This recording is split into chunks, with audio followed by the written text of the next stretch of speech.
Hi, I'm your host, Dr. Lori, and welcome to Universally Unique, exploring the neurodiverse world of the extraordinary. This podcast fosters curiosity and understanding about neurodiversity while empowering individuals with tools for acceptance and inclusion in classrooms, the workplace, and communities. Featuring shared stories of neurodiverse life experiences, it sheds light on navigating a world not designed for diversity. Universally Unique starts now.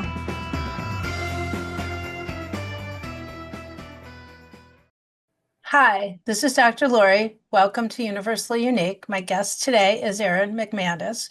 And as we customarily do, we're going to start with a few deep breaths, and then we will jump into Erin's story about herself and her family. So we're going to do 3 box breaths. We're going to breathe in for 4, hold for 4, breathe out for 4, hold for 4, and I'll count us while we do that. So starting now, 2, 3, 4, hold, 2, 3, 4, breathe out, 2, 3, 4, hold, 2, 3, 4, breathe in, 2, 3, 4, hold, 2, 3, 4, breathe out, 2, 3, 4, hold, 2, 3, 4, breathe in, 2, 3, 4, hold, 2, 3, 4, breathe out, 2, 3, 4, hold, 2, 3, 4, and a nice sigh. So are we gonna have some visitors? Oh no, one just got off the bus and came in the door as we were breathing and keep asking me a question. I saw your eyes go. I thought maybe we're gonna get to see the subject of our conversation. Maybe. So Erin's story is a little bit complicated because it starts off, I guess, in one direction with your son, and then starts adding other family members to that story. So why don't you give us a little bit of an overview of how you determined that there was something going on with Owen, and then kind of how everyone else got involved. Yep. So, early on as a new mom, I kind of started noticing small things with Owen. Not liking belly. It was a stomach time, tummy time, as you're supposed to do, and a lot of crying over that. But you kind of like push it to the back of your mind because you're like, well, all children develop differently. And he's your first, so he's the oldest. Yes, he was my oldest. He was my first. So, you kind of read all the books, and with the very first one, and then as you add on, you don't read as many books, maybe, but not as many pictures. But you start to notice small things, and then small things start to add up and add up. And then so the pediatrician had recommended was it birth to 3, and so we started going to them, and just for fine motor and gross motor, but no one ever diagnosed him with anything until he was probably around kindergarten, and the pediatrician says, "Oh, I noticed he has cafe au lait spots," and this was a new pediatrician we had just gotten. And I'm like, "Well, what are those?" And she mentioned, "Well, those might be neurofibromatosis or NF1, and you should go to a geneticist and get it, diagnosed." She's like, "But whatever you do, don't go to Google and start Googling it because it's not a pretty thing to look at." So, of course, as all parents would do, you immediately go home and Google. No one listens. Yeah. But, long story short, indeed, he did have NF1, but his diagnosis led us to understand that not only did he have it, but myself and other people in my family had it, and we never were diagnosed. It was just things we had never noticed. And the signs for NF1 are, the cafe au lait spots, which are like the birthmarks on you, and you have to have a significant amount, and they have to have a certain amount of size, freckling underneath on the armpit area. Other things can be gross motor, fine motor delays, and other learning delays. And then NF1 is tumors that can occur on your central nervous system. And they can cause, they're mostly benign tumors, so not cancerous, but you would never know we have it, but other people, it's different in other people. Yeah.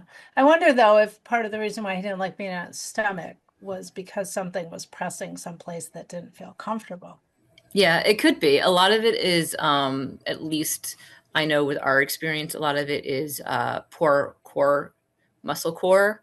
So with tummy time, it does involve a lot of core muscles. So a lot of floppiness in our family, which sometimes is an advantage to things. We're very bendable people.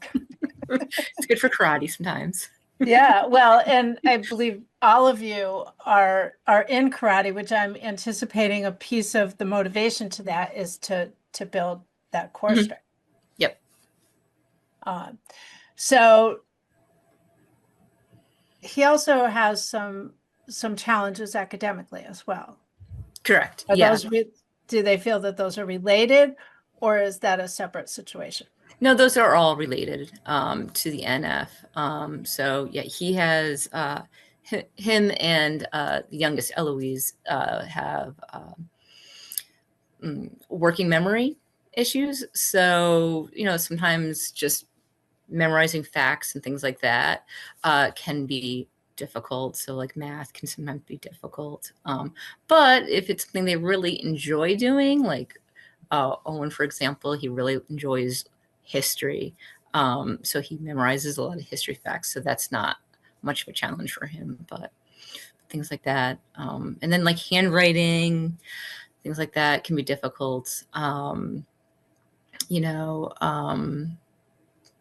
Let's see, executive functioning is also, so keeping things organized, remembering what they have to do, if they have homework or not, did I turn this in or not? Yeah. So you had said that other members of your family had siblings. Did you figure out the Yes. Well, So it's on my maternal side, so my mother and then my sister, but they, were obviously diagnosed later in life. We all got diagnosed once my oldest got diagnosed. We all kind of just realized, oh, we have all the signs, and that explains so many things that have happened in our lives. But if for how it affected them throughout their childhood, I couldn't say. no, but as you look back though on your own educational experiences, Yes. there were probably some pieces that were challenging, and now you kind of Yes. know Yeah. why that was happening. Absolutely. Yes. Absolutely. 100%. I It all forgot to makes unplug the other phone. I No, didn't want to it's okay. knuckle. It's okay. The advantage or disadvantage of taping out of my home office. So, but you're a scientist, so Mhm. you had to remember a lot of stuff. Do you have some of the same challenges with working memory? Yep. Yeah, I did. And it was, growing up, it was math and science, which is ironic because that's what I do now is Yes. science, was very challenging. And in fact, at one point I was told that wasn't smart enough to go to college and that I shouldn't even consider being a biologist. But it's what I really enjoyed doing. It was a huge passion of mine, while other kids were out, I don't know, watching TV or something. I grew up along the beach. I would go to the beach and I would collect sea creatures, and I would have my little sea creature ID guide on me, and I would start categorizing them and organizing them and, learning their scientific names. And and so it's what I knew I wanted to do. And so I found a way to do it. And, there were lessons learned, and I had to repeat, maybe a class or two, but I learned it and I did it. And it was all about learning what study techniques work best for me. And, sometimes I had to study twice as hard, 3 times as hard as other people, but, in the end I did it. And I appreciate my setbacks because they were able to help me move forward and be a stronger person. Yeah.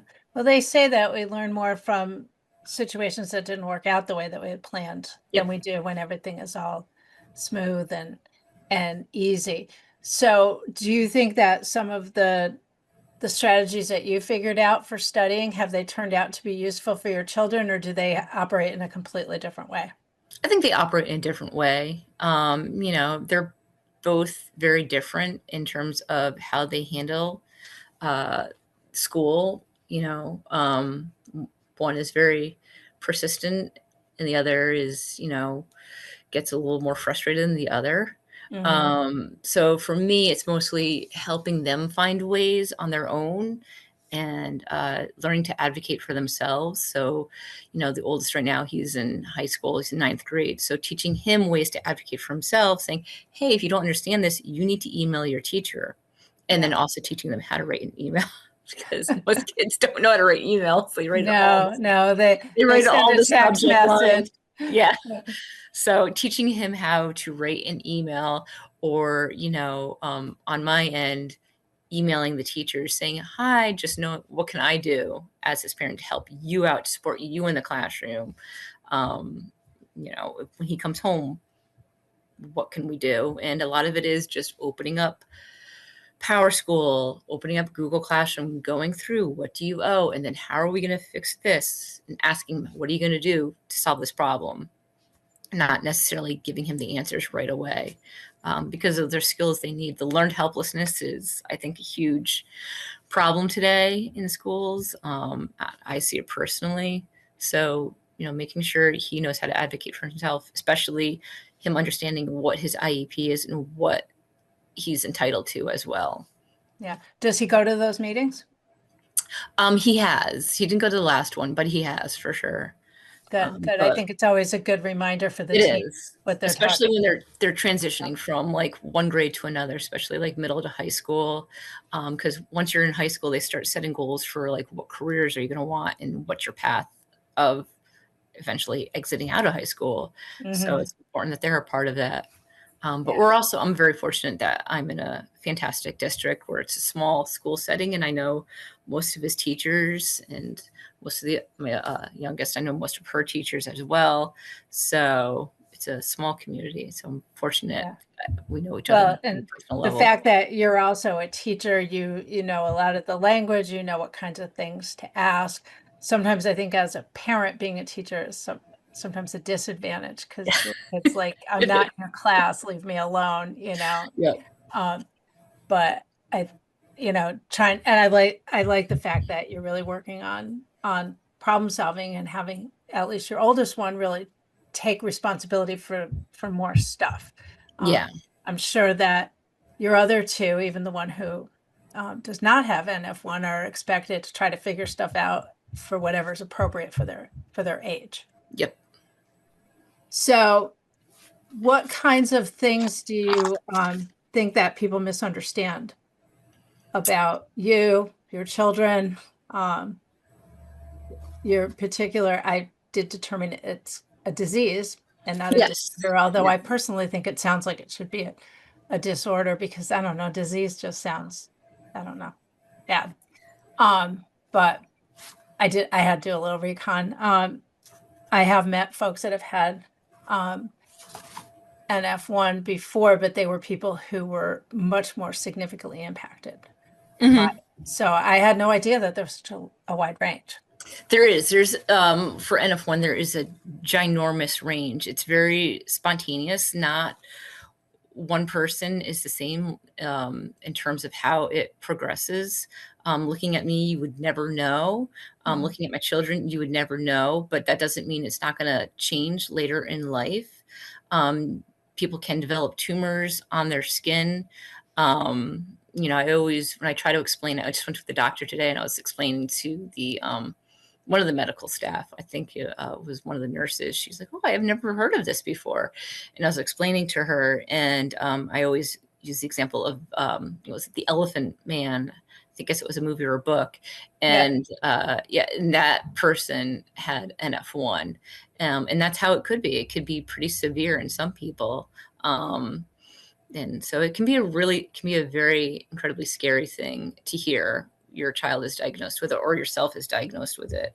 Yeah. Um, but Well, because you can't see what's going on the inside. And I think no, for the people who have the symptomology on the outside, there's oftentimes a lot of facial distortion that I think make people kind of leery to engage. yep, Um, so I think you've talked a bit about advocating for your oldest one by contacting teachers.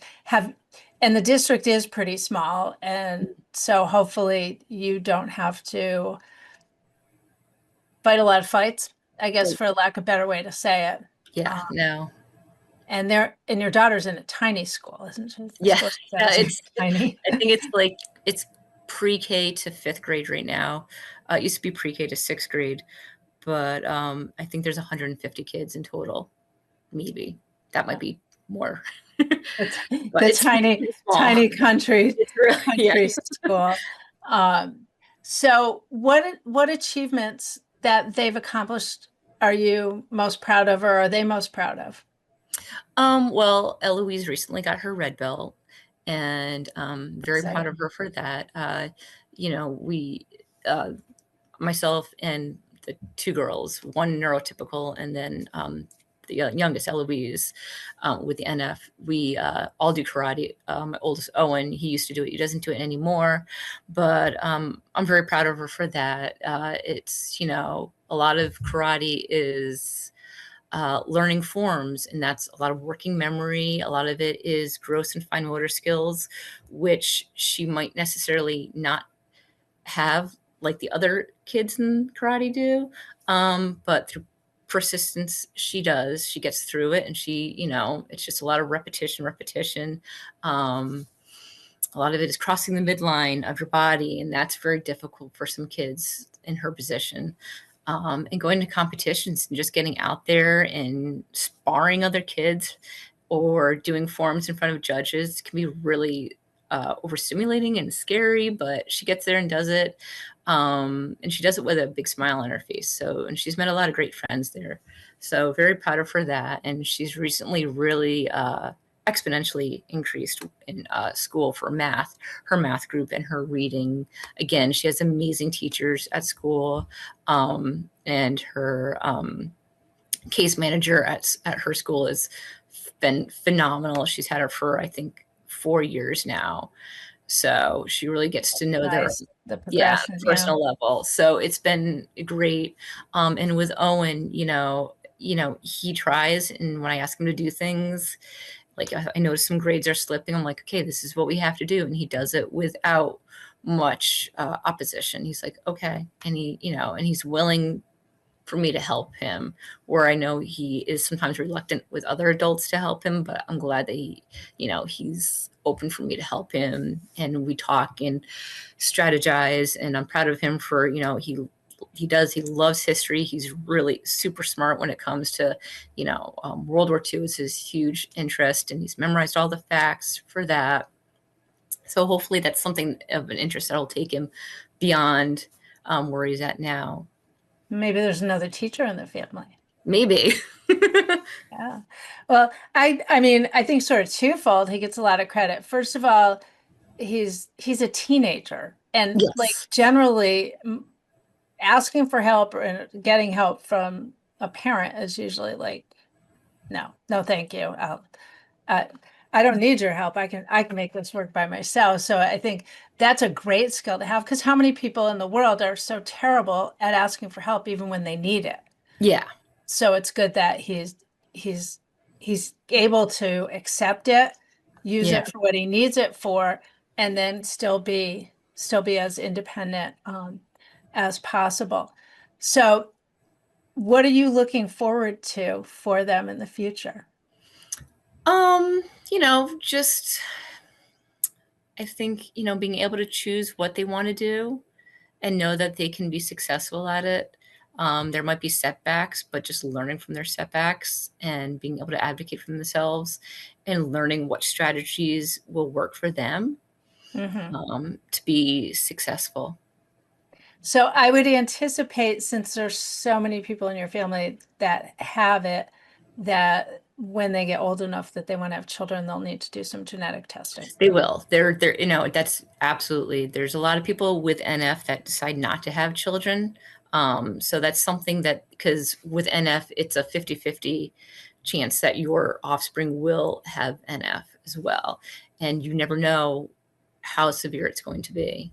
Yeah. So it's definitely something they need to go. They're going to have to go to a geneticist and speak to, you know, who their partner is, and, you know, be really upfront and, you know, clear about what might happen and how to prepare for that, or what other options they may have, but, or if they want children at all, whatever they want to do. Yeah. But Well, and only one parent has to have it, so it's not like correct. you can test the other No. parent and go, okay, well, that person doesn't have anything they're bringing to the table, so we're in the clear.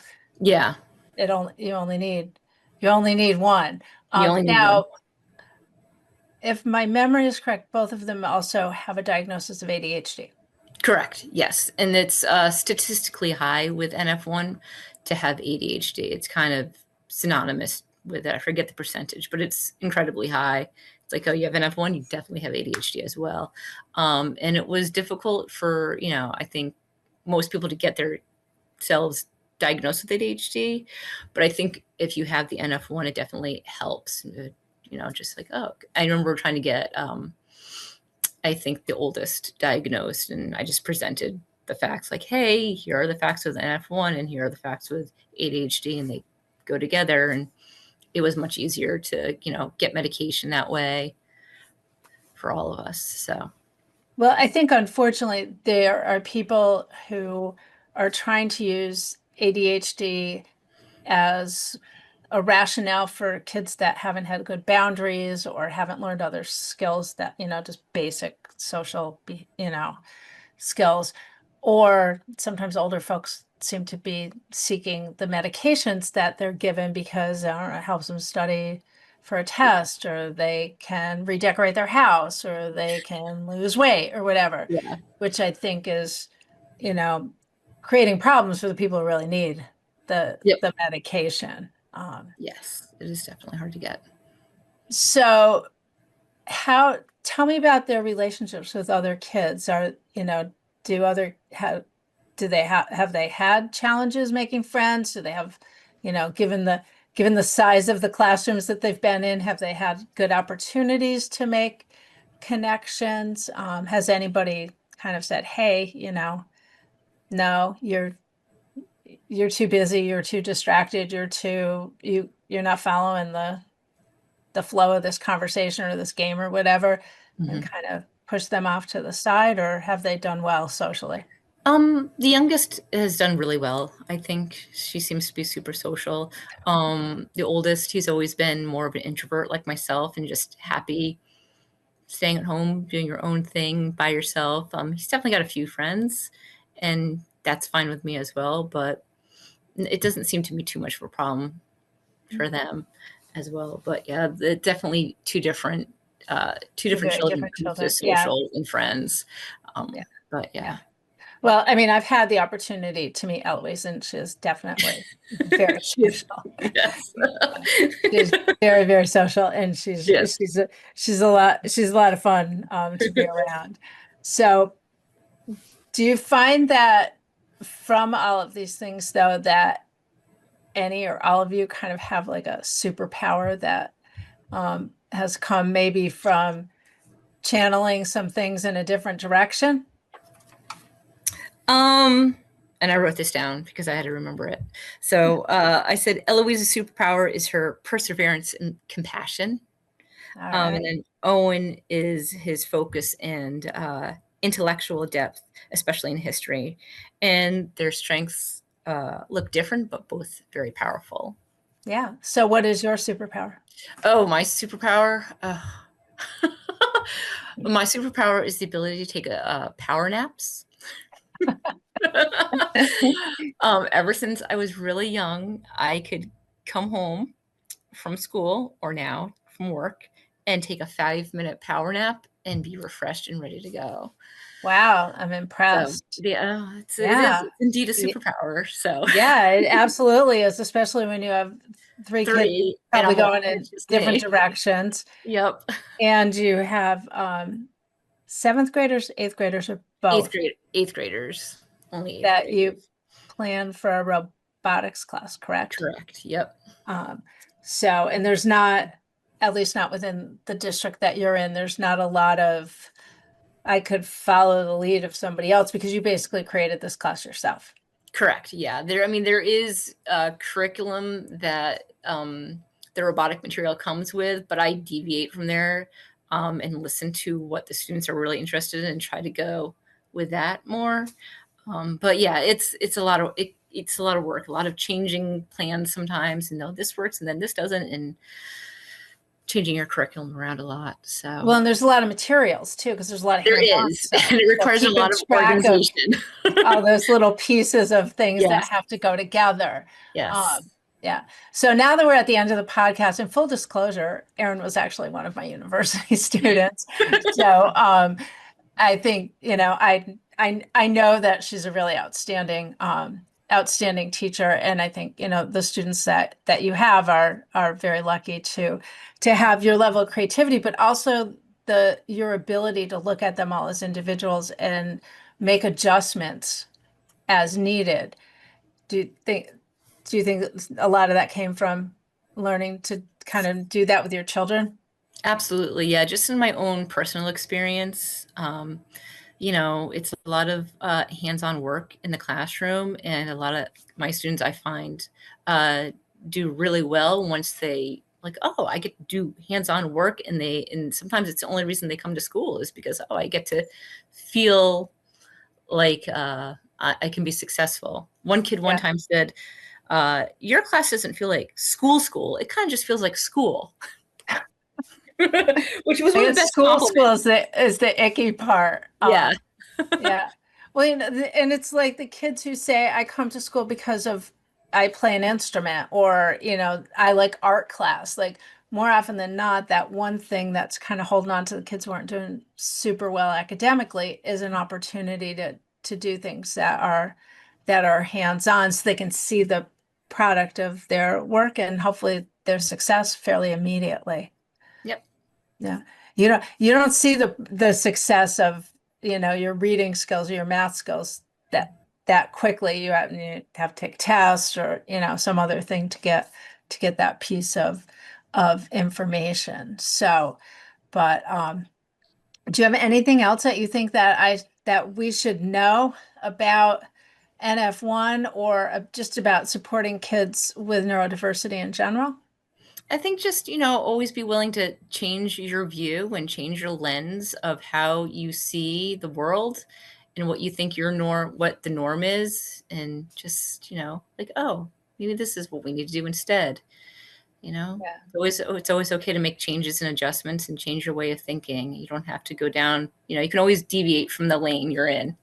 Yeah, no, that's good advice. I think when we see things not working for folks that are neurotypical, I think it's because someone in whatever the setting is has made maybe an overcommitment to things being a very particular way and they can't see it to do anything different. Like they can't figure out how to switch lanes and go a different way, or they can't figure out that there's an accident here and I have to take a detour. Yep. It's just it's they're probably neurotypical. It's overwhelming for them and they can't figure out how to kind of work around things. So, well, Erin, thank you so much for spending time with us. I appreciate you sharing the stories of your families, and I appreciate the fact that your children allowed you to come and talk about them. And hopefully, if they have the opportunity to listen to this, they'll be pleased with what it is that you've said.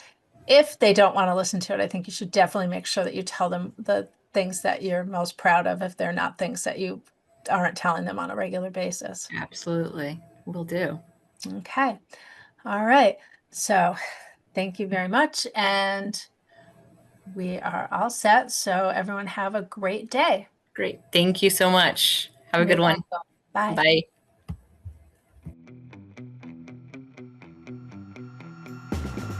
Thank you for listening to Universally Unique, exploring the neurodiverse world of the extraordinary. Join me, Dr. Lori, on Transformation Talk Radio every second and fourth Monday at 11:30 Pacific Time as we continue to explore navigating a world not designed for diversity. For advocacy and support for individuals with disabilities, let's connect. Learn more about consulting and life coaching at notoholisticconsulting.com.